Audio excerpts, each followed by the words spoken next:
আজ রান্না করব ভাপা ইলিশ। প্রথমে পাটায় সরিষে আর কাঁচা লঙ্কা বেটে নেব, কিছু পেঁয়াজও বেটে নেব।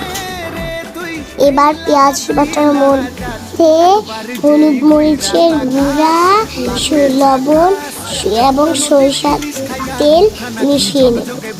তারপর সরিষা বাটার মধ্যে সবগুলি মিশিয়ে নেব। কিছু কাঁচা লঙ্কা এবং কিছু পেঁয়াজ কুচিয়ে রেখে দেব।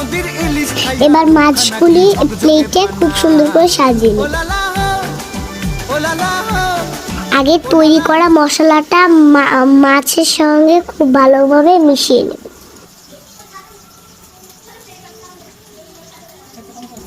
এবার পেঁয়াজ কুচি আর কাঁচা লঙ্কাও দিয়ে নেব।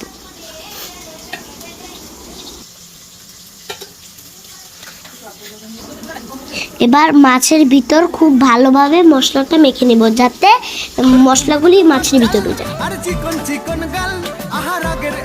এরপর আরেকটা বাটিতে সরিষার তেল নিয়ে এক এক করে মাছগুলি সাজিয়ে নেব।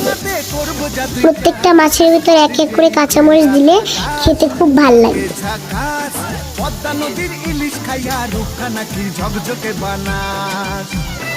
এবার একটি কড়াইয়ে অল্প গরম জল দিয়ে বাটিটা বসিয়ে দিই, যাতে পানিটা ভিতরে না যেতে পারে। তাই একটি বাটি ঢাকনা দিয়ে শিল দিয়ে ঢেকে নেব। 10 মিনিট পরেই হয়ে গেছে আমাদের ভাপা ইলিশ।